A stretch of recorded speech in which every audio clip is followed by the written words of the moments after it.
Hello everyone. Alright. Hopefully you can hear me alright. I had to reset up some stuff. Get the draft pulled up here.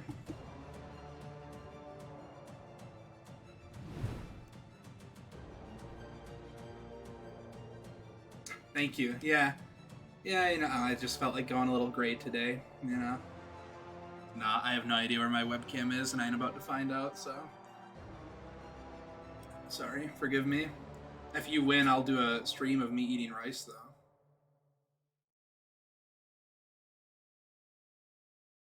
Alright. So we got KDA on the blue side here with ELM on the red side. And both teams, I can pull up... okay, I guess it'll show in game. I have their standings and stuff, but... yeah, both teams are doing very well this season, though. Top teams. Silver's not a weird mid pick. No, neither is Fiddle, so... Anyway, so KDA, first ban right away is Kha'Zix into ELM. Makes sense. Trevor, again, it's one of those picks where you're like, hypothetically, like, I shouldn't have to ban this and organize play. Like, it's not a good champ for this style of game. Like, he has to have, like, a chaotic gameplay or whatever, but, like, Trevor just makes it work. So, it's a respect ban, but, like, one that there's been times where I'm like, we don't need to, guys, and it backfires, so I totally get it. ELM responding with a Tristana ban. I believe KDA can flex that one. A lot of teams can play it mid and bot right now, with good in both positions, so even if it isn't a flex, it's a good ban, but if it's a flex, it's an especially good ban. Followed up by a Diana ban from KDA, looking at... and then again, looking at the other ELM bans, but yeah, Diana ban, another Trevor pick. Very good team fighting and enables a lot of those AD mids you like to see from Bradley, really bad Zed. They have really good synergy, and Trevor likes to play a lot of AP jungles, and Bradley likes to play a lot of AD mids, so it ends up working out. Followed up by a Vayne ban from ELM, another AD carry. That one not as flexible, could technically be played in the top lane. Some people would argue being played in the mid lane. I think that's almost exclusively into like a pick like Galio, though, if you want to actually play it optimally. But yeah, probably just an AD carry ban. Followed up by Wukong, another Trevor ban. I don't believe the top laner plays it, but I'm actually not 100% sure on that. And then followed up by a Jinx ban, which she's just really good right now, and definitely worth a ban if you're on red side. It's tough to play around. She can just pop off in one fight and it's kind of over, so definitely respect that ban. Moving into picks, we got Lulu for B1. I think that's a totally fine pick. Very good support right now. And I think she's also pretty good into the double, the very big threats of, just either Trevor or Bradley going in on a lot of these, picks that just kind of go in and just, we see it with Echo and Yasuo here, but even if we didn't see that, a lot of their picks do end up being these picks that like to go in and just pop someone. So with the polymorph in the single target big shield and ultimate for some bonus health and a knock up and slow, definitely a good pick into the traditional style of ELM. Followed by Caitlyn Nami, definitely going to be a strong lane, a lot of poke there, should have a lot of agency to run the lane into just about any other bot lane duo, so definitely a good pickup. Into the Jarvan Sivir. I think Jarvan's just ridiculous right now in the jungle and in this style of game, where everyone's organized, you can draft around it. So far you don't see that much, and Caitlyn can get out of his ult with her E, so she at least has something there. Nami won't be able to without a flash, but Caitlyn not exactly a mobile AD carry by any means. But he's just good in general too. Just once they gave his shield and AD ratio, that really made him a top tier pick. And then Sivir is just, I think, maybe being slept on a little bit, but more and more teams are picking her up, and with great reason. Not with the Navori build, she's just like, her ricochets just do so much damage. She'll be hitting the front line, and the back line's just like evaporating. So definitely a very solid pick. You do have to work around the 500 range, and lane can be a little rough, and in team fights, but the fact that you can clear waves very easily in lane and team fights, you are very much so allowed to just hit the front line with her, is kind of alleviates some of these stresses of having shorter range. And then the Echo pick from ELM, technically a flex, though I don't know if... I think Bradley does play it, and I think he'd have no issues playing it, but again, we're kind of cheating. We see the Yasuo Cho'Gath, but definitely a Trevor pick. He's been known to just do very well on that, so... Then we go into round 2 bans. I'm starting off with the Darius, followed up by a Dr. Mundo ban, very commonly banned against Elm, as their top lane is very, very good on the champ. Followed up by a Jax ban into KDA. Elias, I believe, has been shown off, pretty dang good performances on him lately, and I think the champion's strong right now. And then the Yone ban into Elm, which, again, realistically, a Bradley ban, but I do believe their top laner could also play it, but I'm not 100% on that. And you do see the Echo pick, which is almost certainly jungle, and obviously they're going to want to do, or they're probably going to want to do an AD mid with that AP jungler, so they end up banning that away. I think that's a really good ban. So, but it does end up leading Elm to picking Yasuo on red 4. Could have maybe waited, but also, like, I don't know. I think it's totally fine to pick it there.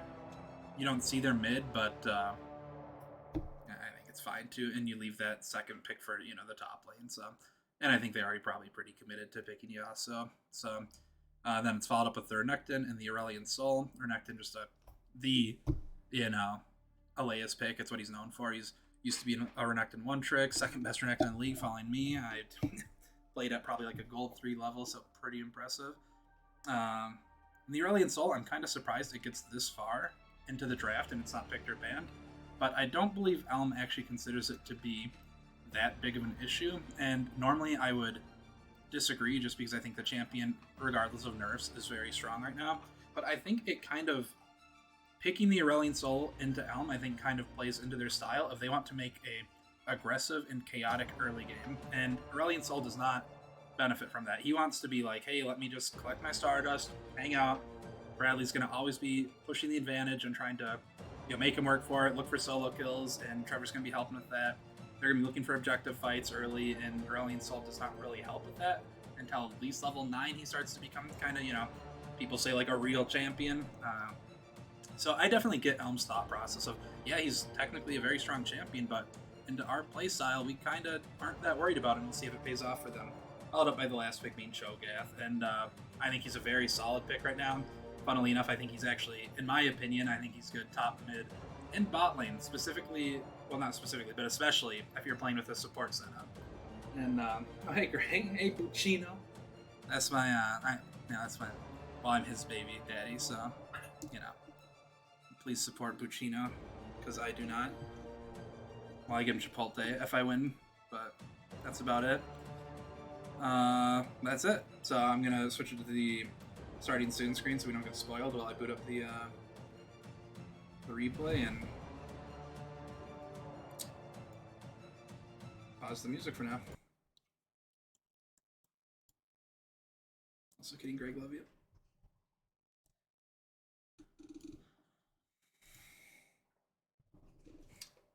What is up, Dunavan? Hear what you did. Sorry, my dog is thang in here.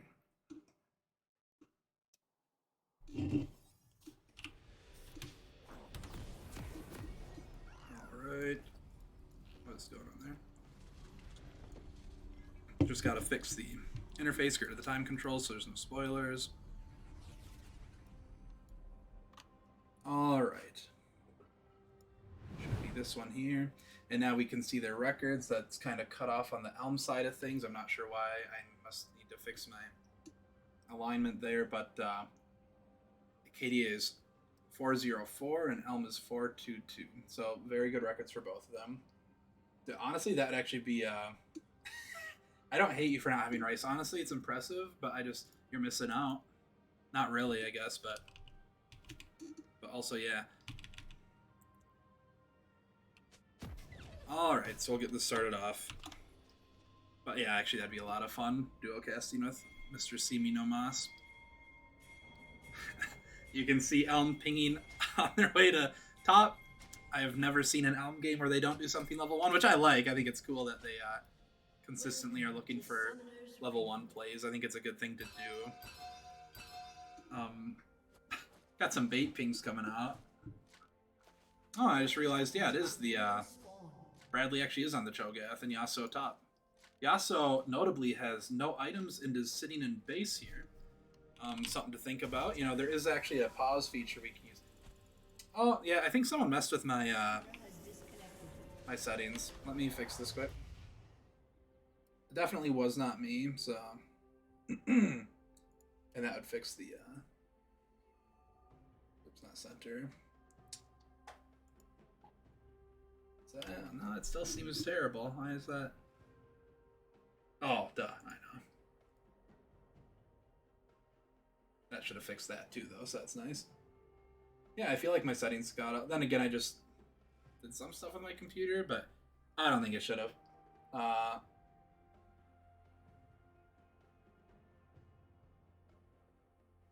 I looked at the chat. Okay, so are we fine? Are you guys fine? Are you gonna stop yelling at me?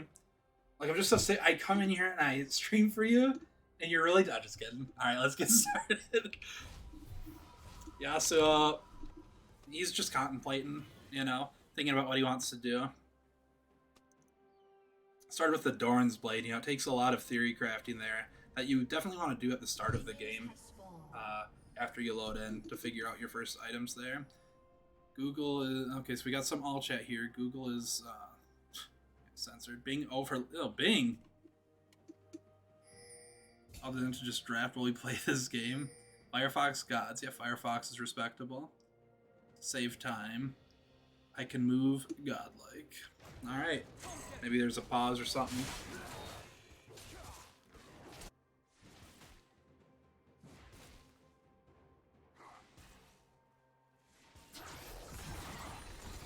Have been since I joined the league.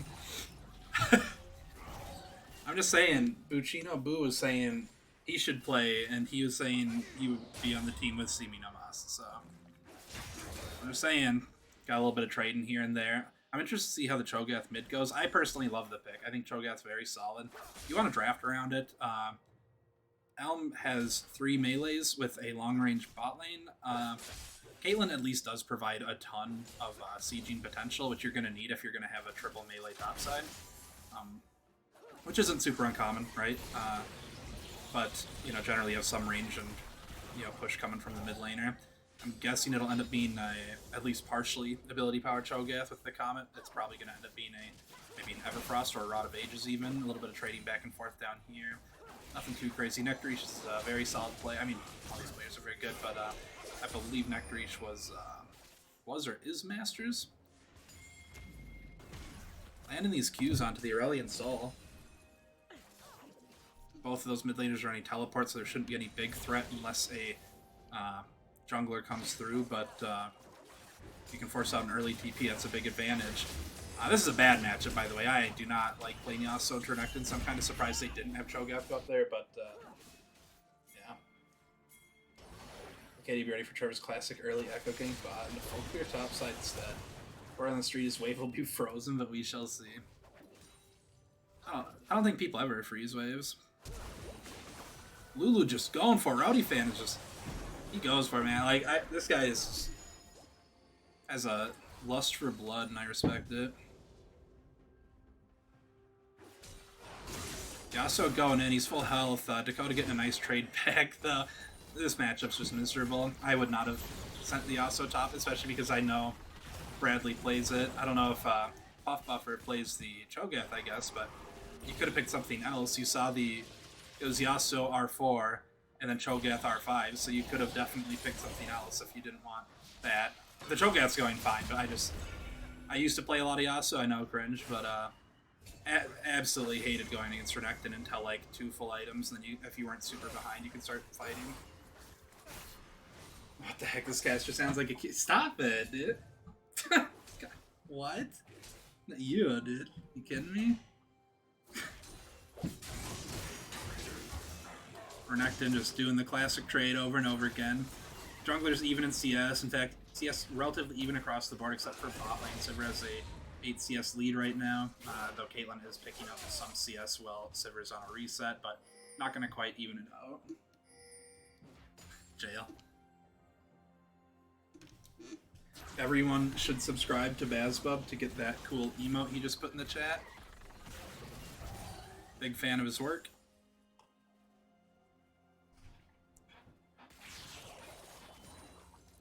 Honestly, a very calm early game, considering that it's ELM. I would expect, granted, you know, like, people have been trying to make stuff happen. A nice lane gank from Jarvan forces the flashy.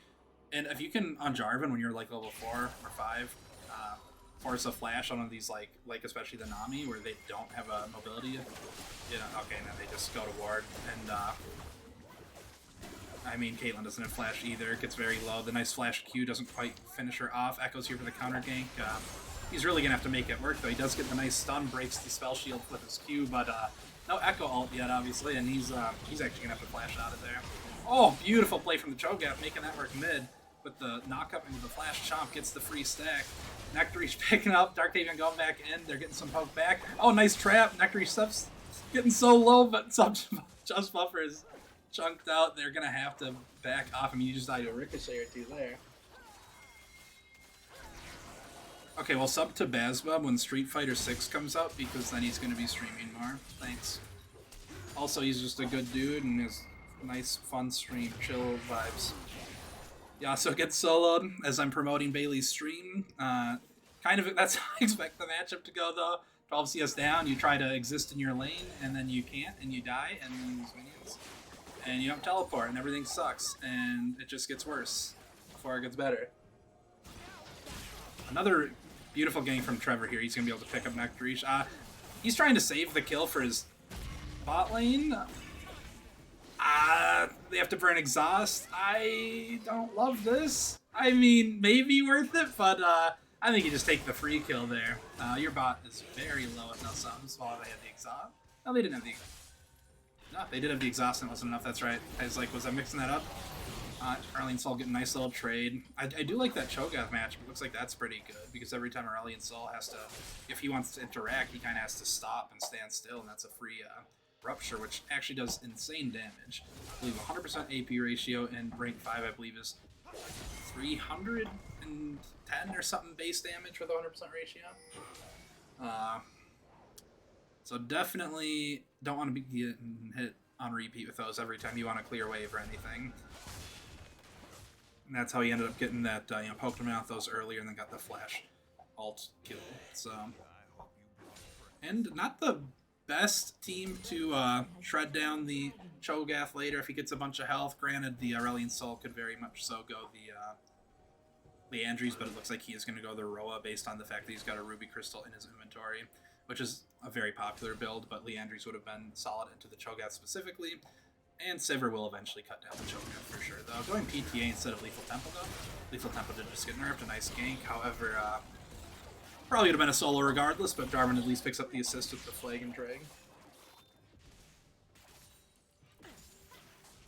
And yeah, this is looking rough top lane, and even though the Cho'Gath seems like a really good matchup into that Aurelion, which is cool, because I didn't think of it as a counter pick for the Aurelion Sol, and it's definitely want some of those these days with the champion being very strong. Getting a gank here, I'll hold that thought here. Ult's coming out from both the mid and jungle of the enemy team. Getting pulled in from the black hole, essentially, of Aurelion Sol. Looks very frustrating, but they do pick him up, and that's important, because that mid lane is getting further and further behind. But we have basically doubled CS in the top lane here, and yeah, I would have just probably put the Cho'Gath top or picked something.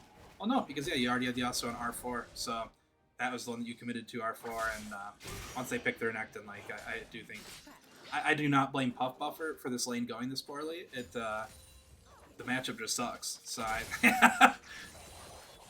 yeah, exactly, poor Puff Buffer. He might have wanted the pick, probably did, but, like, I don't know. Someone on his team should have been like, yeah, that's gonna suck. Are you sure? Because Dakota's a really good Renekton, it's what he's known for. So, yeah, but we'll see how he plays it out. Yasuo does scale like a monster, though. We joke about the 0-10 power spike, but once he gets that 100% crit chance, he can outduel most people, assuming Renekton can't just one-shot him. Gets the ult out, but with the Lulu shield, that's just kind of absorbed, so... It's better than the C9 vs CLG game. I suppose that's probably going on either right now or probably a poor time for me to stream this, but told people I would do Destiny 2 raids later, so this is kind of when I had to do it today.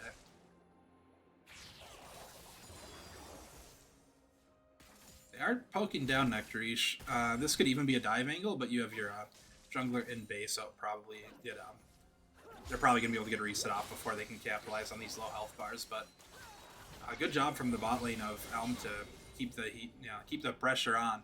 because Nectarish, again, a very solid player. Rowdy Fan's very good too, and good to be able to keep them low. I mean, you got Jarvan coming though. You do have flashes up for the bot lane of ELM here. A beautiful ball, actually insane. Oh my god. Wow. Very, very well done from Stuff Buffer. Cho'Gath roaming down. Echo's coming from the lane here. I don't know why it's showing top lane here. Can we not? Nope. Dark Tavion getting out. Sivir popping the ulti. They just kind of dance around a little bit and walk away. Echo going in though. Now there's the Sivir ult. Aurelion Sol is burning him down though. Echo maybe ulting back in. Chooses not to. I mean, top turret probably going... Oh! Solo kill and top turret probably gone down. Echo looking. He drops the Rift Guard. He's going to have to ult away. He's ignited so the heal isn't as much. Aurelion Sol ulti going down. Not the big one though. Really bad Zed's going to get a knock up onto Aurelion. He should be able to kill him here. Caitlyn ult going out. Cho'Gath still has ultimate. He's going to be able to pick up Rowdy Fan here. If he doesn't shield himself, he does, so it's not going to be enough. Caitlyn picks up a double though on the backside. Nectarish, no mana. He's trying to clear the wave. It's not going to be enough. He needs to back up. Very well played from ELM to make the best out of the situation, because Top's having a tough time. He picks up the chain vest, not what you love to see on your Yasuo early on before he has even a Noon Quiver. A flash from Stuff Buffer, but he gets baited in a little bit, and we do have Cho'Gath looking though, but we get the teleport from Con Artist. He's going to fly in, though it looks like he's going for Caitlyn instead. Really bad Zed. He might be able to get another Q off. It's a very short cooldown. The W should be another 10 or 12 seconds or so from Aurelion Sol. It's a long cooldown. Flash, but he goes down. He does not get the spell shield off. Well done from both of them. Yeah, I think the caster's going to wish Buccino Boo a happy B-Day on Wednesday. I think so. Technically, I have Wednesday off since I work this weekend. Could go say happy birthday in person.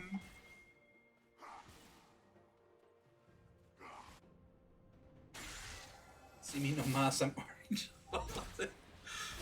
Honestly though, their rice is hitting. You know, that a little bit of lime. Ooh.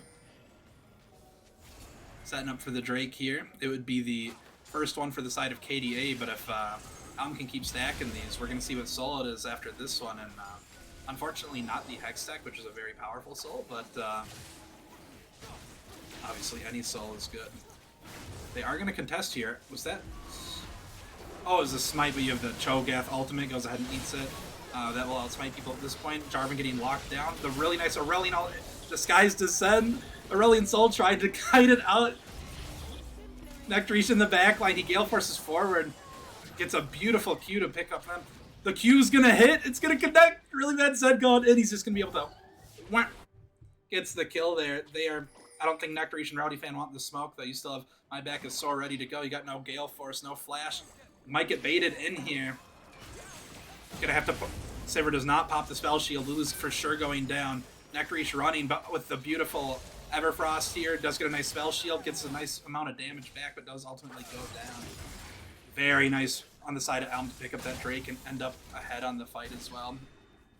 Very nice Aurelion Sol ult with the big ult Disguise Descend. Once he gets enough Stardust, it ends up becoming a massive wave with a bigger knockup and stun. Playing around that can be very difficult, but ELM navigating that fight very well.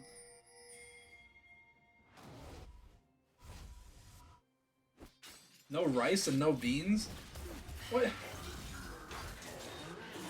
That's wild. Elias just coming in for the little freebie on Caitlyn.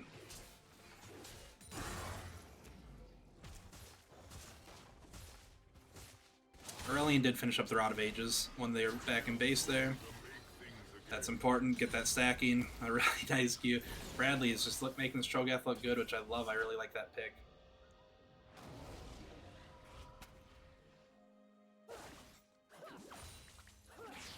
And it does look like it's actually going to be a very, very aggressive build on the Cho'Gath. He not only has the Everfrost, which I think is very good, especially on mid lane Cho'Gath, but he is actually going the Sword Boots. A bit uncommon on Cho'Gath, just because one, you like to be a little tanky and have some resist Sword with your free HP, but also your ultimate is true damage, so the the magic pen is wasted there. However, it is used very well in your other 3 basic abilities, so not a bad pickup by any means, but not seen as often. Your W on Echo will actually give vision as well, so even though he isn't going in on that, it would have shown if anyone was in that bush trying to come up to him, so a nice W there for vision while he's clearing. Oh, Aurelian's flying. He should be able to just get out there or no problem. It's a Quantum Cho'Gath mid build. Yeah. Yeah, no, I think it's a very solid build. I like it, and a lot of times when I play mid, I end up doing that. But also sometimes I'll do the stuff buffer, likely just getting one tapped by the crocodile there. I believe Sivir just got an assist from the ultimate speed boost, but I maybe got an auto in there as well. Caitlyn trying to clear this out before they are able to bring this turret down.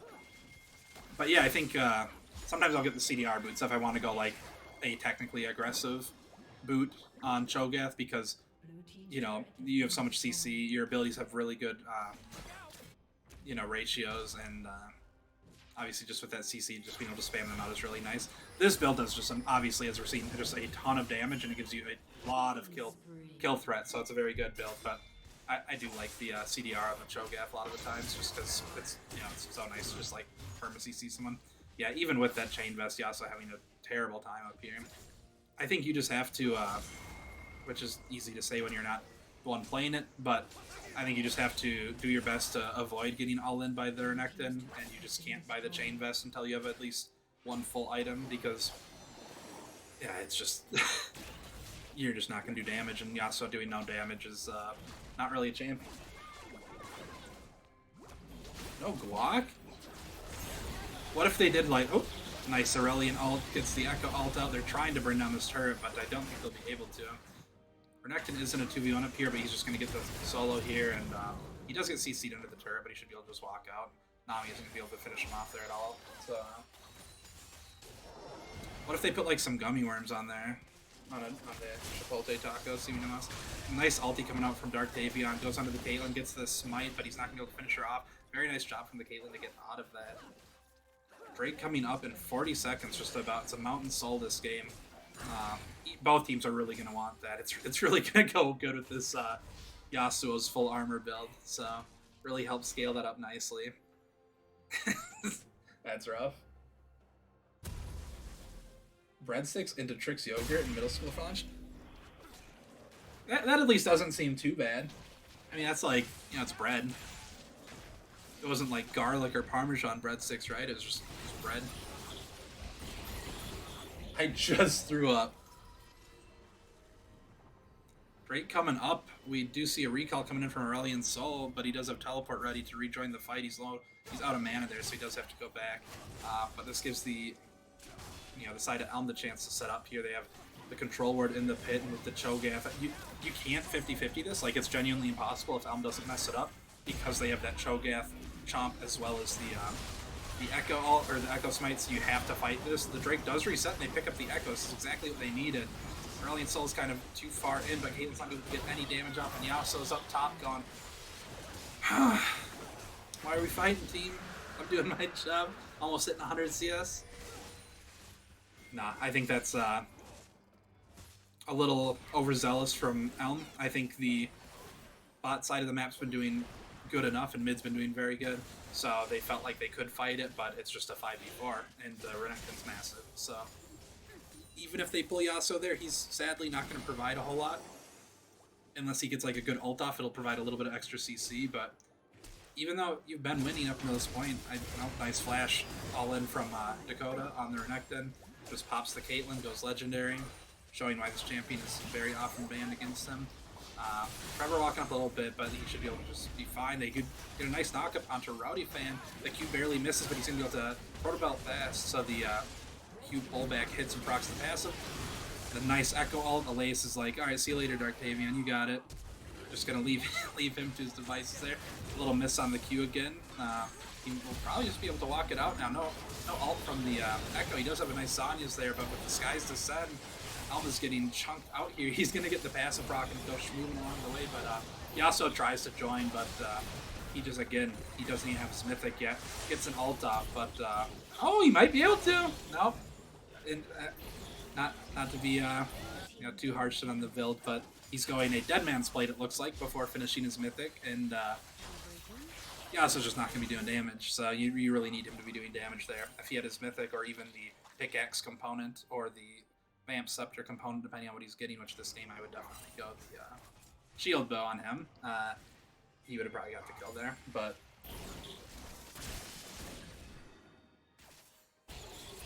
the garlic bun. Olive Garden. Bananas and ketchup and mustard. Bananas and chocolate syrup sounds good. I don't know about the ketchup and mustard things. So ELM was actually, you know, 2 Drakes ahead and doing very well early game besides top lane, and now they're actually going to be getting some objective bounties in just a second here, popping up for them, becoming available. The team is very solid at, you know, Trevor's always looking at that stuff. Player bounties, objective bounties.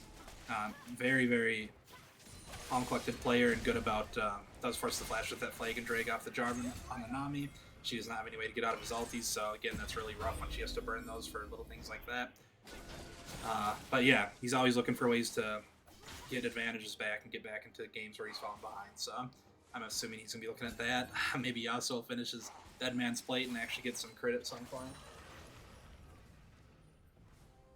If I'm eating something, it has to taste good. Hold up, this man said garlic breadsticks and Trix yogurt. Yeah, it's something.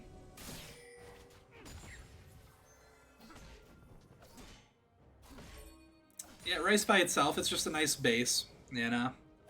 You just wanna, you can do a lot with it. It's like potatoes. Puff Puffer, just walking out of that one.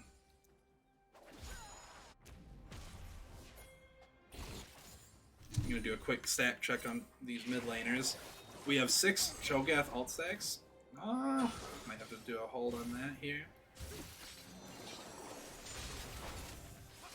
No, we should be good. Alright, so we have 6, but yeah, only 2 of them are for minions, so you can get 4 more stacks for free off of minions. And if I was him, I would just start ripping it. Like, you don't need to worry about trying to kill Aurelion here. Just start getting your stacks, and then once we check out this fight, I'll check the Stardust stacks as well. Blaze pops the ulti, does the nice animation canceling, but then does finally get the shutdown onto the Echo there for him. Nice ulti from Aurelion Sol, almost pops Caitlyn. Pop up for going into his ultimate, but everyone else is leaving. He's staying, and he's gone in, but here's Cho'Gath. He's going to be able to go in, gets the knockups, the Jarvan ultimate. Caitlyn going down, Nectary's chasing Echo down. Cho'Gath just having to walk away, ends up being a 3 for 2, but that was a 1,000 gold shutdown onto the Echo, so okay, then he ends up picking up another one. He's going to actually get the knockup onto Aurelion. Silences him. He should be able to just, okay, yeah, that was actually a good cue because I thought Aurelion would have had W up to leave, but maybe he didn't. But yeah, overall, probably a nice gold swing there for the Echo especially. He's, yeah, sitting on 2,100 gold.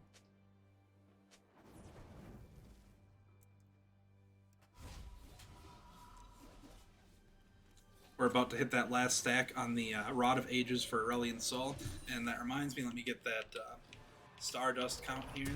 289 at 23.5 minutes is not bad. I heard like the lazy count was like 10 per minute, but I think that's actually a little, I think he can definitely do better than that. As a champion, I think he's able to collect a pretty good amount. So, but I think that's like the amount that you want to be at least. KDA picking up another dragon, looks like. ELM in no position to contest. Yasuo finishes Dead Man's Plate. Does go for the steal. I think it's totally fine to go for these like traditionally riskier steals on Echo because he can go in, go for this Might and ult out if he needs to. You have to be careful about point and click CC like the Lulu polymorph. That could have, you know, messed him up, but you know, as long as you're quick about it, you can normally get it, which is fine. I am 28. 30 screw. Oh. Woo! Alright. Yeah. Yeah. I'm pretty old, so. Burning down this Baron. Hopefully ELM can get in there. Dakota holding them off, though. Echo, no ultimate for a little bit here. It's going to be really tough. Dakota doing a really good job zoning. He's popping the ultimate, just daring them to walk forward, and Bubble misses. Oh, buffer here. Yeah, Echo trying to get in there. Skies descend. Echo dies. This Baron's KDAs, and it's looking real rough for ELM at this point. The Aurelion Soul just scales so well, and with Yasuo having a really tough time here, you don't really have a good answer to it for a while here. Yeah, no, sorry, I'm 68 is what I said. Just one more year, am I right? Nice Q lands onto the Renekton.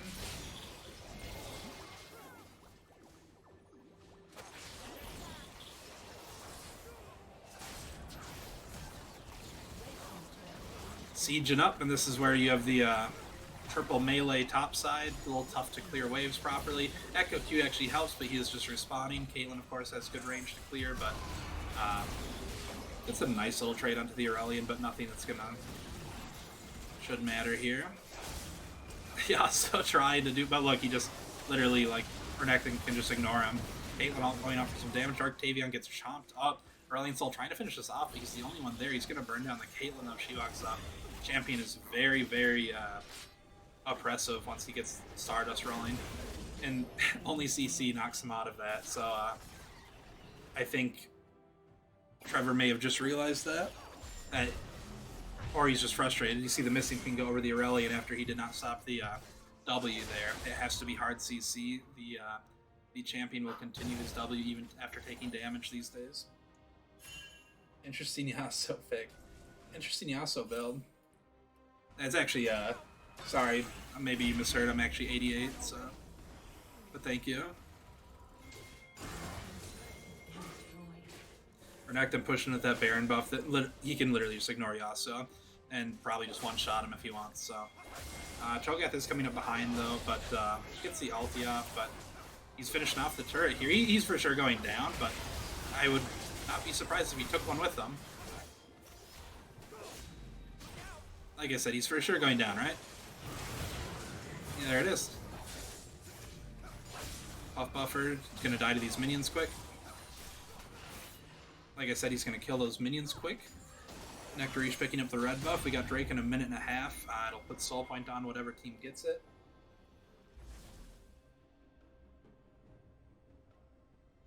No, Mundo was banned. I don't think Nasus was. I think you either just have him play mid, or you have... Because, like, if he only is going to play the Yasuo, like, Bradley is going to play the Cho'Gath, you could have him go top. I just think the Renekton Yasuo match is miserable. Bot tier 2 going down for the side of KDA. Yasuo gets that. He should not ult in on that. That is classic Yasuo gaming right there. You land the tornado and you're like, I'm going in! Caitlyn's going to pay for his sins, too. He's die for his sins.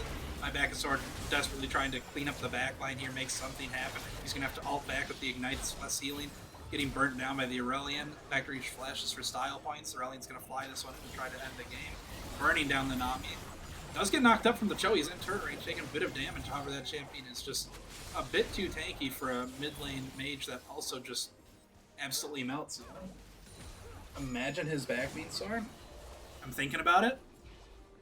Wow. Incredible stuff. Aurelion Soul coming in and getting the pick on the Nami. Cho'Gath just kind of stuck here. Definitely looking like KDA has a chance at ending here. We do have the few members coming back up in the Yasuo and the Caitlyn. Yasuo does finally have that shield bow at 28, basically 29 minutes. Definitely too little and probably too late, but they're at least living to, you know, have another fight in here. KDA decides, hey, we're just going to go get the Drake.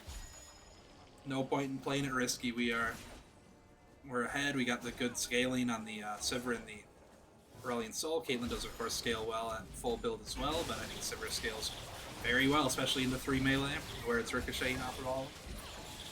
The Aurelion has the Skies Descend if they did ever try to pick a fight around one of these objectives, and yeah, I know it's not as like exciting, but I'm always a fan of just playing it safe, playing it slow, especially if you're on a team where you scale fine, so you're not worried about, you know, like the game's not getting worse for the second KDA, so you're fine just being like, yep, grab the Drake, get another reset in, use our mid inhib that's down, Baron's up in a minute 20, like, either get these inhibs, and if we can't end the game, then we'll go get Baron and use that to end the game. Like, just play it methodically.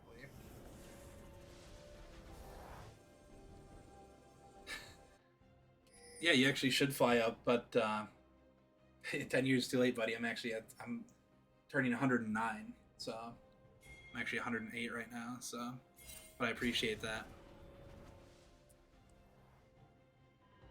You should play Thresh Stop instead. Q misses onto Elias here. He's looking. He does a. This might be a bit of an overextension here. The Dead Man's Plate coming in clutch there for the side of Yasuo here. However, if they spend too much time there, the game is literally just going to end in bot. So Dakota playing a fire here. He does have to burn Flash, but he's going to be canceling recalls. They're going to be able to crack open this bot inhib. Echo looking. He's not going to be able to connect that stun.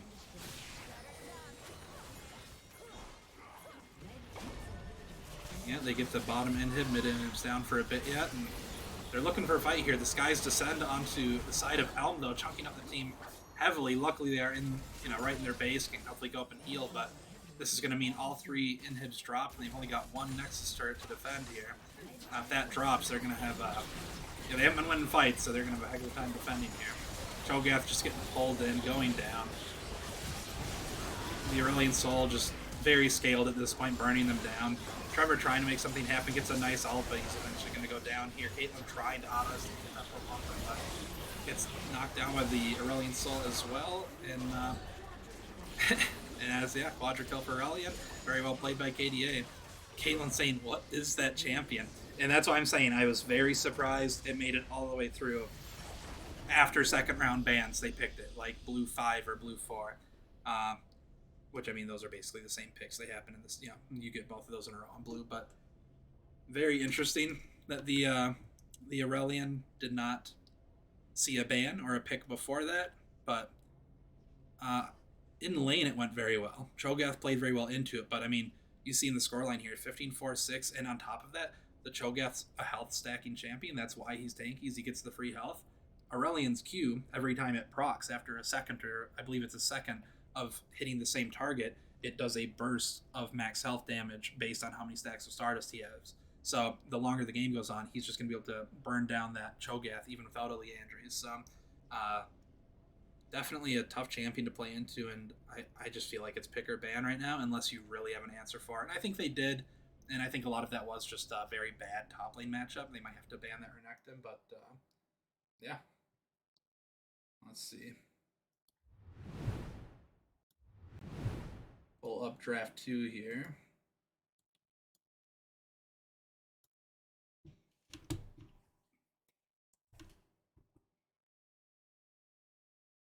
Yeah, I can't believe it. I'm almost 129 now, so he's turning 8. Yeah, we got a bit of a Benjamin Button thing going on. All right, going into draft 2 here. ELM, of course, on the blue side this time, KDA on the red side. The first ban from ELM being that Jinx again. Doesn't look like they are willing to play it. I believe they banned it on the red side as well, though they definitely could have first picked it this time around. Maybe they're just not comfortable on it, or just prefer something else. KDA bans the Diana, of course, at Trevor. It does enable like that Yasuo for you get the pull in and Yasuo ults off the ult. Very, very good combo. And Trevor's very, very proficient on the champion. Vayne ban from ELM. Nectarish, again, a very solid player, and I believe he's known a bit for his Vayne. I could be wrong on that, but I think he was one that when Vayne got buffed, people were like, look out, this guy's going to start just 1v9 now. So definitely a good ban, followed by the Kha'Zix ban from KDA, and again, just the Trevor Classic. That's, that's kind of his champ. He'll just take over games, 1v9 him. The Aurelion Soul ban does come through. I think that's good that ELM just goes, you know what is this, champ? This is bonkers. I literally first timed him in rank on the rework. We ended up losing, but I was destroying. So I was like, this is just stupid. It did not feel bad. And this is on this patch where he's supposed to be nerfed, and it just felt so dumb. I don't know, just a wild champ. But again, he does suffer from a weak early game, so you can abuse that. So I like that they at least tried last time. And then followed up by the Wukong ban from KDA, another good Trevor pick. And again, I don't think their top lane plays it, but it would technically be a flex if he does. ELM picks up the Tristana in B1. Again, most teams will flex this. It's a mid and a bot lane pick. KDA picks up Senna Viger. That's actually right now a very popular bot lane duo. Very good bot lane duo. So I could see them running that. Viger just did get hit with some bot lane centric nerfs by lowering his base health and base armor, and then his W base damage went down a little bit, which is less of a bot centered nerf, but it kind of is because you're sharing XP in bot lane, and W is traditionally the last skill you max in Viger. So you aren't going to see that bonus damage coming out until way later into the game. I think it finally evens out and even gets a little bit better at rank 5, but that's going to be level 18. So you often don't see that on 80 carries unless the game draws out, but I think the pick's still totally fine in bot lane. Echo and Seraphine picked up, and then from the side of ELM to respond to that. Echo, again, technically a flex, but probably jungle. Trevor's just very good at the champion, and it enables these AD mids if they want to run them. And then the Seraphine's just a really good team fighter. She hasn't been seen as much play as of late, I feel like, but I'm a big proponent that the champion, if piloted correctly, is just very, very good in the organized play. And then KDA picks up the Maokai. Another flex pick, can be played top or jungle these days, even support actually. Very, very good in all three roles. Has seen some nerfs the last, however many patches, and has dropped in play rate, but I still think a very solid pick. And then we go into the round 2 of bans. We have KDA banning out the Dr. Mundo. Again, it's kind of the staple for ELM's top lane, and followed up by the Jax ban for Dakota, and then the Yasuo, which is interesting because I didn't seem like he was a problem last time, but maybe they want to keep it out of the hands of Bradley, or maybe with the, maybe it's just they just don't want to risk it because he does scale very well. So, and then followed up with the Aatrox ban, another good Dakota champ. Surprisingly leaves up the Renekton. They just go, if we're not playing Yasuo, maybe it's fine, or they just don't think it's a big deal. And then we see the Mordekaiser R4 pick. Technically could be a flex. People have played at mid, and actually more than mid, people have played at jungle. But I think in this league specifically, there's been a decent amount of more mid throughout this, last season or two or whatever. But then we see the Tryndamere and the Caitlyn coming out for ELM's last 2 picks. Good amount of attack damage, but they do have the Echo to balance that out, and Seraphine will provide some as well. Does mean that Tristana is likely going mid lane and Tryndamere going top.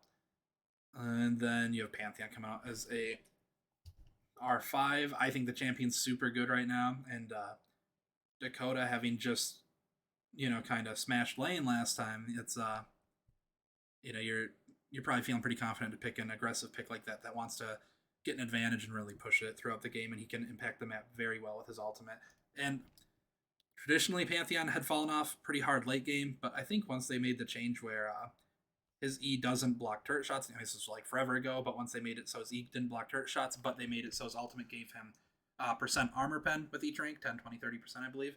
I think he scales up fine. You can go all sorts of different builds, and he's not just like this, once you start team fighting, he's just non-existent and just negative pressure for the team. Like, he can still function just fine. I've played a lot of Pantheon, and I think he definitely scales better than he used to, and I think a lot of people don't realize that, so they kind of disrespect it later. How do you feel about pigs in a blanket? There we go. That's the real question here. How do you guys feel about pigs in a blanket? I know I'm a big fan, so big fan of their work. I'm going to put up the starting soon here just so I can pull up the game 2 and get those time controls gone before it spoils. What are you guys thinking for game 2? Any predictions in the chat for KDA versus ELM? Game 2. And before those predictions go through, worth pointing out here, it looks like it's going to be... Actually, this looks really weird. I think we're getting Bradley in the bot lane. I'm gonna get rid of these time controls so you guys can see it, but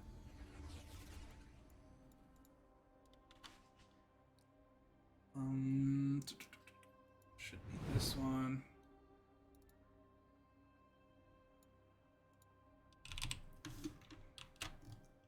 All right. So I'm not gonna pull up draft again because the game's going, but it's this. But Bradley's playing the Caitlyn. Really bad Zed is, I'm assuming, not mid lane. Either that or he's just playing Caitlyn lethality. No, he's got lethal tempo. But I do think it's going to end up being... I don't know. We'll see. I'm not sure which one's going where yet. But it does look like Pantheon mid. It does look like Viger Senna bot. And it looks like Maokai jungle with the Mordekaiser top. So the side of KDA, I'm kind of... Oh my god, this one's messed up too, it looks like. Yeah, I don't know. I think my... Somehow these all got messed up, but let me fix it quick for you. Because these were set up right last time I streamed. Alright, it should be good now. Sorry, it's a different scene between the two different, you know, just for the, which side the things are. Also, I should switch it, but I don't want to since the game's already running. KDA's up 1 this series, so that would be 1 game 1.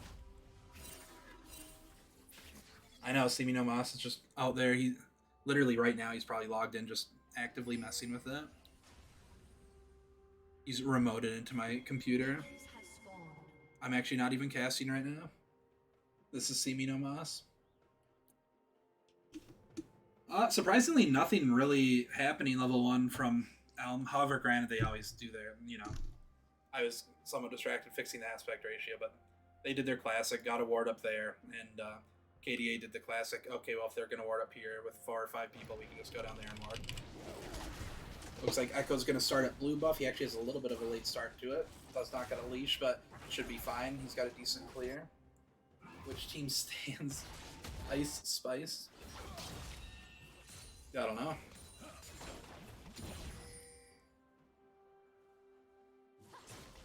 Look at runes quick. I don't see anything out of the ordinary. Yeah, everything looks normal. Elias getting the better of this trade already. Getting them. Oh yeah, landing the ice key at the end is going to really make that tough. That's basically a whole nother potion used up right there. Tryndamere does get to heal up with his rage, his fury. When he spends that with his Q, but he probably started spin, so it's going to be level 2 before he can do that.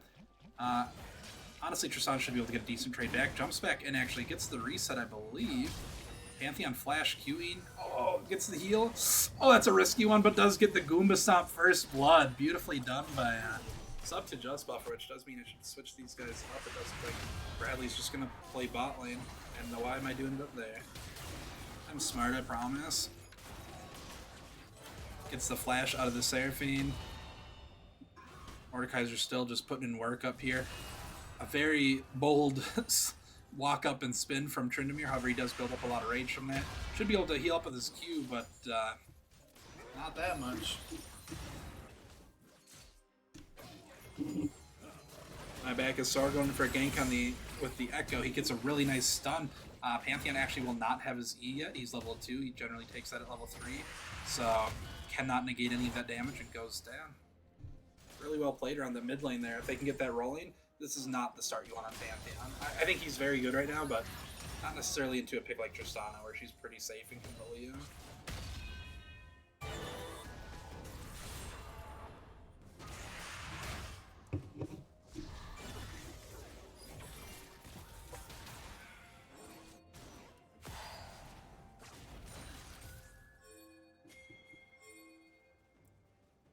Looks like they're pinging for assistance up there.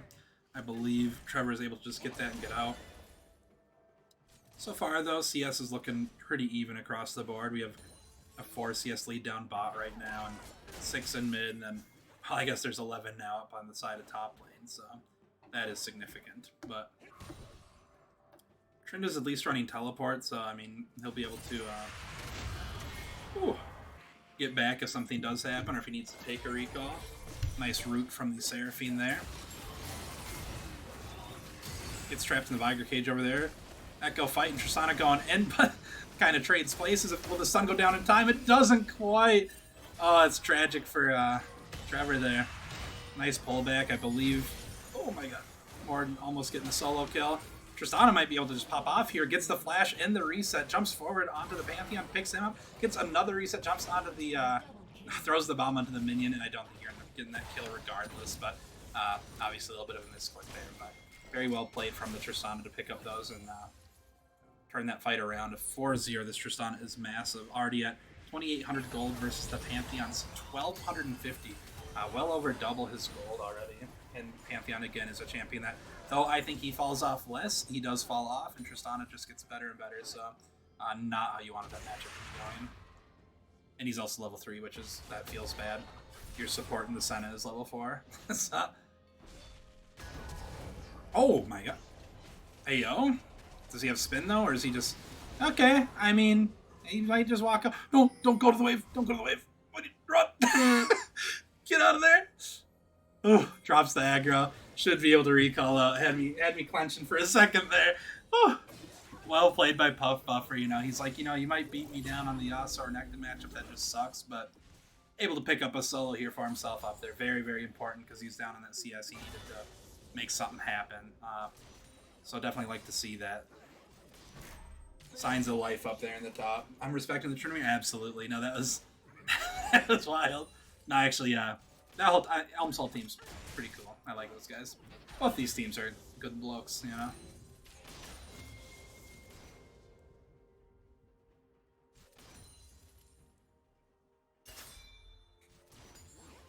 ELM has this. You're calling it. Where's we need Joe. Joe always gives his end of game predictions, and he's like very spot on with them. Gets the pull and the Q onto the Morg, ults immediately. Trin not able to get quite under turret. Well, now he can, but Trin doesn't have ult yet, so he's got to be safe. The ulti does wear off for Mordekaiser. How close is Trin to 6? It's got to be. Yeah, he's getting there. If he can pick up this big wave without dying, he'll have it. I don't think he'll be able to actually farm it, but he can at least soak the XP. I think this melee or the next will give him 6. Yeah, there it goes. He just hit 6. Picks up that ultimate. Now this is where bot lane's going to have to start being a little careful. I do like the Echo ganking now before the Viger hits 6, because that's where he gets a lot of kill pressure and can even turn around a gank by just one-shotting him. A really nice dodge onto that cage from the Echo, however. A nice dodge from the Echo stun on Viger as well. So gets the flash from Senna, and but Senna does get out. So they do get out of that gank pretty well. Anth going in for a nice little trade. Oh, taking those turret shots is real bad. Just might have to get a reset in here. Pantheon Q, if you don't know, I believe if people are under a third health, it's either a third or at the most a quarter health, the Q will auto crit. And that's if you have an empowered Q, he's got, if you see these stacks below him, every auto attack or ability he lands on an enemy will give him 1 stack. Once that's full, his next ability is empowered. Q does a bunch of extra damage, so if you get a, you know, the execute bonus damage when they're below a certain health threshold, and it's empowered on a squishier target, that's all but a guaranteed kill half the time. I mean, blokes. Imagine watching the VOD and being called a VOD. Could not be me.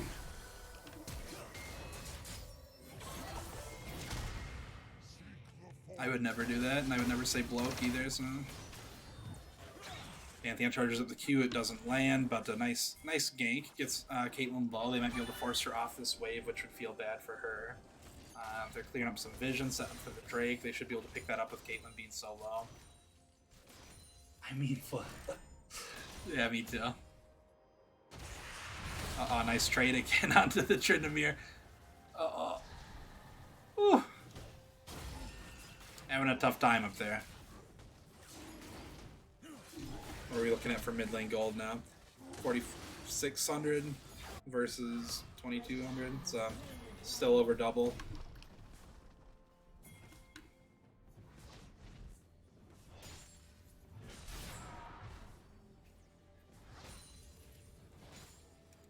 Yeah, 30 CS lead in both solo lanes, just on differing sides, and CS elsewhere just seems pretty even. Nothing too of note. I mean, a bit of one in the jungle, but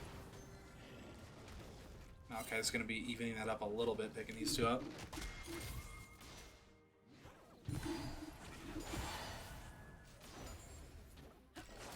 Don't know if you've had pigs in a blanket. What if we made you that? I say as I can't remember if you're even in Minnesota. I would make you pigs in a blanket. I make you rice too, but sounds like that's just not an option.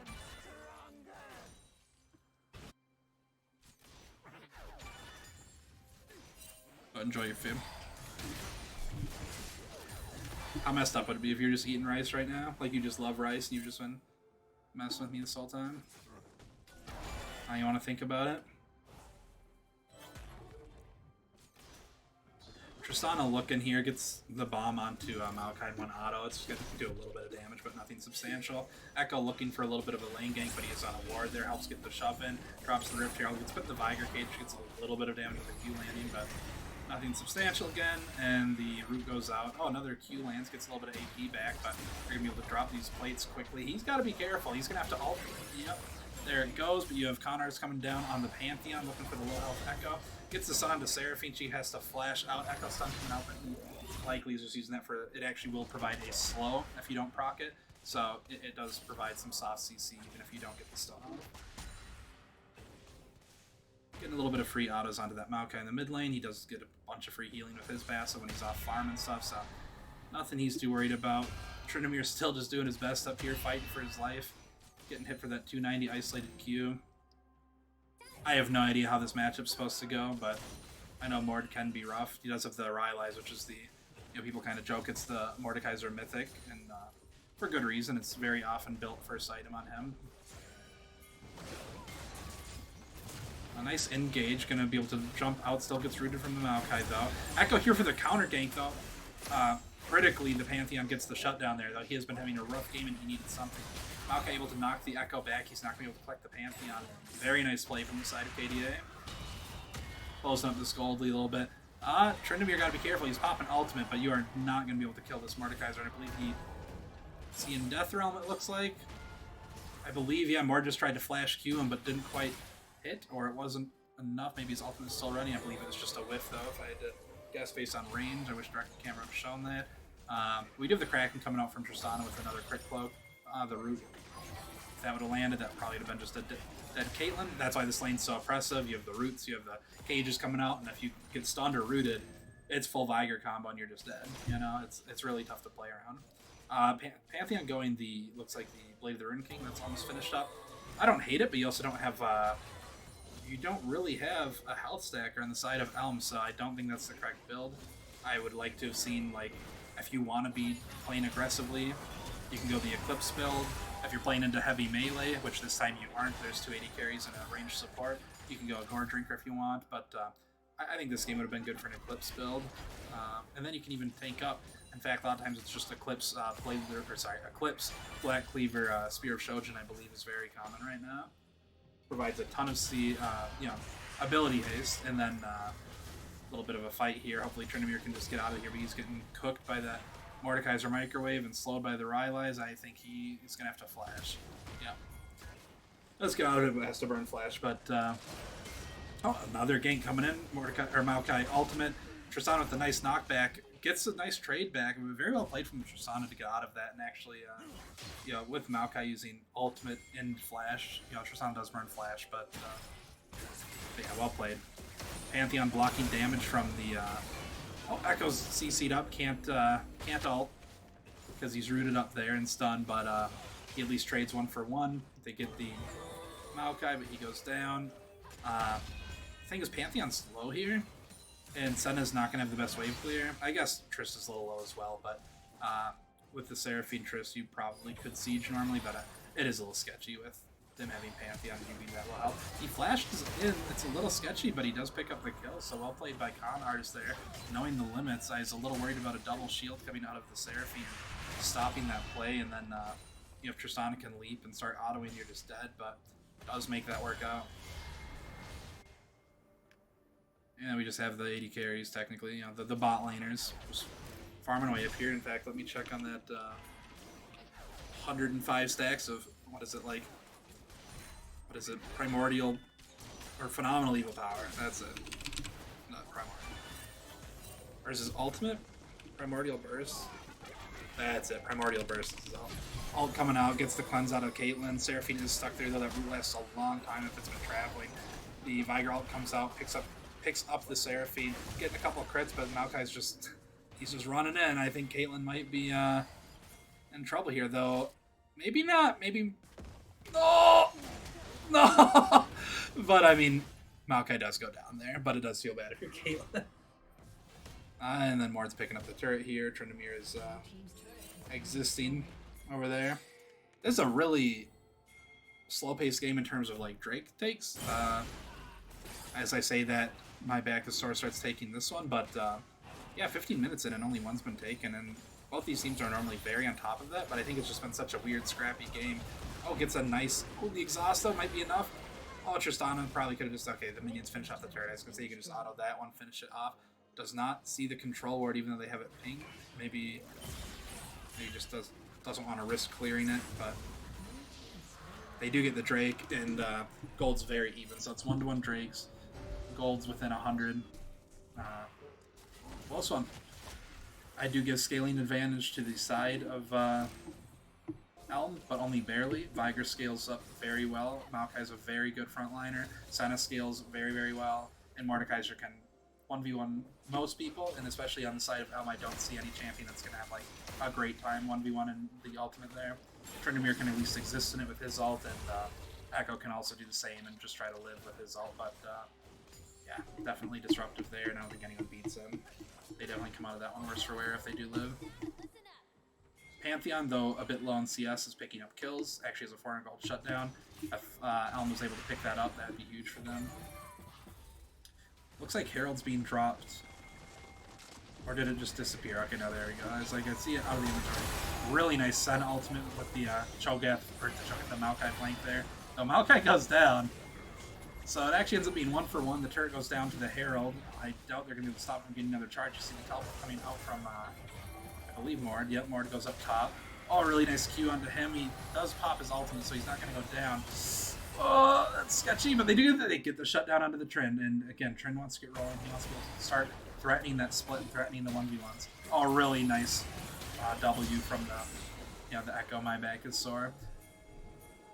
Oh, they're going to look. He is able to E over this wall if you do it just right. He's got to be careful. No ultimate from the Viger, though. I'm not sure if they have been keeping track of that, but also walking up into the Mord is very sketchy. Yeah, he's going to just have to get out of there. Oh! Okay. He's in there, but I think he's alright. Does have to flash. Oh, but the Mordekaiser follows. Though I think Echo will be able to just walk out of that. Yeah. Good job. Nice use of the Blast Gun. Nice use of stopwatch in there. Does break the stopwatch and has to flash though, so Mord's not too upset about that one. Triss playing with fire there, but now, oh, Maokai, sometimes you press the go in button, but then you have to follow, and it does not, someone flashes and you're like, oh, alright. But it looks like they're going to be able to get a nice kill on the Tristana. Nectareach picks that up, gets stacking even more on that Viger.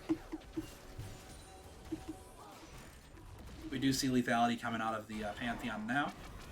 Again, with there being no tanks, no frontliners, in fact, no one that's going to be building much HP at all outside of Echo getting some HP on the Rocket Belt. I do think the Blade of the King was a little bit strange. Not a bad item by any means, but I don't think it was the optimal purchase here. But obviously he's been doing just fine, so but just something to think about. Because you have no one on the enemy team that's going to be stacking armor either, so it's like lethality's just going to be doing numbers here. In fact, it's a really good Panth game. It's just, yeah. The one nice thing about the Blade of the Rune King though in Pantheon is if you have your empowered W, you stun them and you get the 3 free autos, which immediately procs the movement speed steal from the Blade of the Rune King, and it allows you to stick on them and combo them up. So definitely a good item. I don't want to sell it short. I just don't, yeah. With no health builders, it's making it for us. Nice pull onto Tristana. Mord almost has ultimate. Walking away now. That's going to be a nice stun if it lands on Echo. However, one thing to note is that Mord ults, I believe, Echo's W is already in the air. If he ults anyone, I believe the Echo ult, or the Echo W will be gone. It won't be in the realm with them, so can bait people out a little bit with that. A very nice flash ulti from the Viger, knowing exactly how much damage he can do. Maokai Wing in. They're going to just be able to pick up another one there. Nectareach having a very good game on the Viger. 4-1-4. Let's double check those the stacks here again. Yep, so 205 stacks of ability power now from that phenomenal evil power. 6 stacks on the Rod of Ages. He'll be getting that free level before too long. Here he has the 10 stack Majais. I love to see it. You know, you get 10% move speed on that. Very, very solid item. Big fan.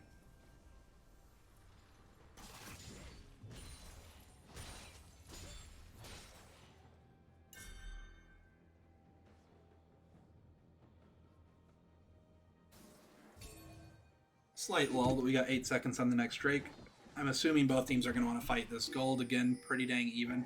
Just over 100 or 1,000 gold difference to the side of ELM, but the gold is also, a lot of it for KDA is on that Viger, who's at almost 8,000.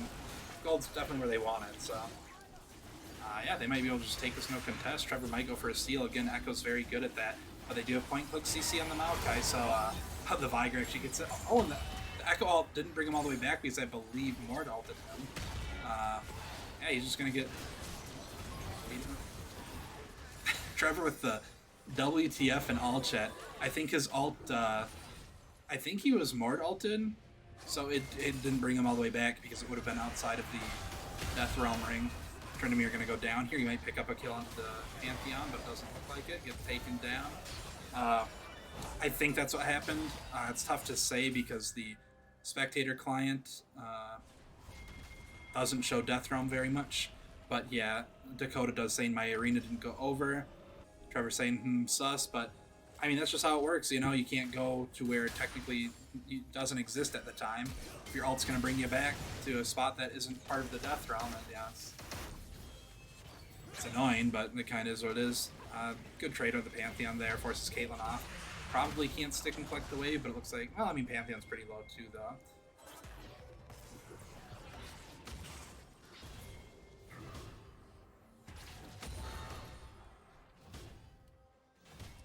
Gotta love... Oh, you've returned. Next question about food. And then gotta love 3 Kraken comp. Oh, yeah. They are... If there's any Krakens on the enemy teams, they would be shaking. Really nice ult from the Pantheon. Spot on the Caitlyn. If you don't know, that spear that lands and marks that he's coming down, that will actually do damage as well on the Pantheon ult. So he got both instances of the damage onto the Caitlyn. Nice attempt at a trade back, but the Tryndamere does just crit and kill him. Viger picking up another one up there. And I believe they picked up the Tristan that fight too. So turning onto the Baron here, I don't see Seraphine and Tryndamere stopping this, so it should just be a Baron over to the side of KDA. This should definitely be the first big lead we've seen of this game. It's been a very, very close game. Pantheon saying, guess that makes us even. Bradley saying, yeah, for sure. Pantheon, Trin, not you. Dang.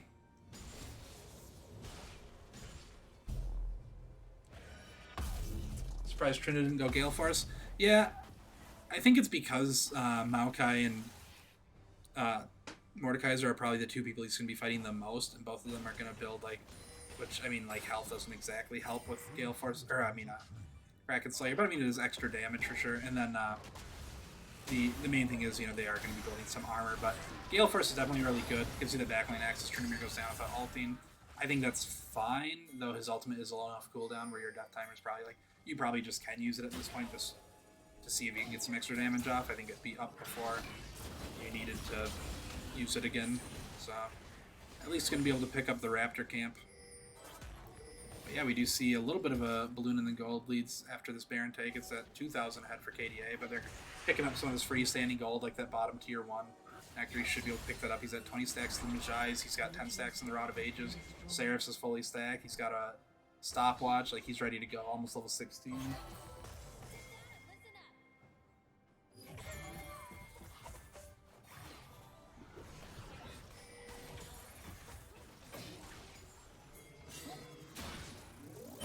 A little attempt from Trevor on the Echo here. Does have to burn stopwatch. His team's coming in to help. The root comes in from him. Nice ulti from both him and Seraphine to do some damage. He's running away. He should be able to actually get out.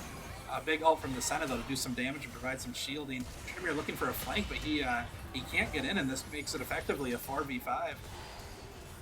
No, never mind, just 4v4. Viger's up top. It's just, they just won the 4v4, so... Yeah, it's tough when you feel like you can't just go in on a champion like Tryndamere, because then you don't really provide much, you know? You got to be in there and hitting, otherwise I mean, you can provide a slow and an AD reduction for a little bit, but that's not exactly, you know, the best. Nice pull and a little Q. Trevor does not have ulti, and I don't believe he has a stopwatch. This is a risky play. He does go down for it. Tryndamere going in, popping the ultimate. KDA kiting it out. He might be able to get a little bit of damage under the Senna. He's actually hitting Mordekaiser. Mordekaiser is probably just a little too big. His character model was a little too large. Tough to click on the Senna, or you just thought, hey, Mord's lower health, like, we'll just try. I don't think you end up killing either of them, so not a big deal either way. Viger shoving top while they're getting stuff bot. Maokai ultimate coming out, pushing them off. A really nice pull onto the Seraphine. She goes down. Caitlyn barely walking away out of that one, but definitely has to go heal up. This is going to be bot inhibitor taken. Top inhibitor turret probably going down. Liger is backing off. I think that's fine. But no, it does go back to try to finish off that turret. Finishes off the turret. They're going to go collect the third Drake for themselves if they can get, if it even comes to that. But if they get the Hextech Soul, that's a very nice soul. Arguably the strongest.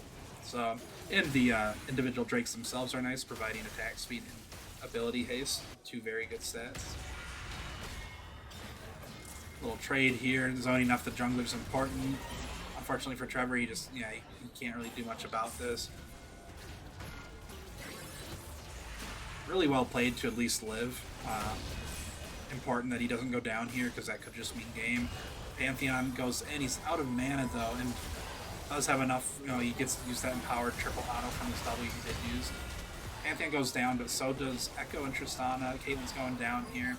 Seraphine trying to leave, but just might not be able to. Tryndamere doing Tryndamere things up top, but definitely not going to be able to outpush this team. So that's looking like it's probably game. Echo calling GG's well played. And, yeah, very well played from KDA. As should be, unless something crazy happens, which Tryndamere isn't even recalling, so it's not going to. Unless he... Oh, base race! He's doing it! Oh, never mind. GG KDA. Really well done. Well played. Nice 2-0. Both teams looking very strong this season, so fun to watch them play each other. And obviously very good looks coming out from ELM too, and I like a lot of their drafts and playstyles. I think game one was largely just putting the Yasuo into the Renekton. Even if you have a limited champ pool, I think you just have to like send Bradley on the Cho'Gath up there or something. That matchup's just miserable. And especially because Dakota's very good at the Renekton. And then game two, I mean, your Tristana was just popping off, but yeah, I mean, they had a really good comp on the side of KDA, and then the bot lane was really doing well, going 6-1-9 and 5-2-15. That Senna, of course, she has a global ultimate, which does help with this, but she had 19 out of 28 kill participation. So did the Maokai, actually, though. But, yeah, really well played. Definitely a really good showing from the bot lane of KDA in Game 2 here, and the top lane in Game 1. Yeah. Yeah, no, they are not. Well, thanks for watching, guys. Thanks for chatting. I always makes it a lot more fun for me casting when people are in the chat and keeping me entertained, rambling about different things besides just rambling about the game. So appreciate it. No problem. Happy to cast. GG's to both teams. Always entertaining to watch both these teams. So.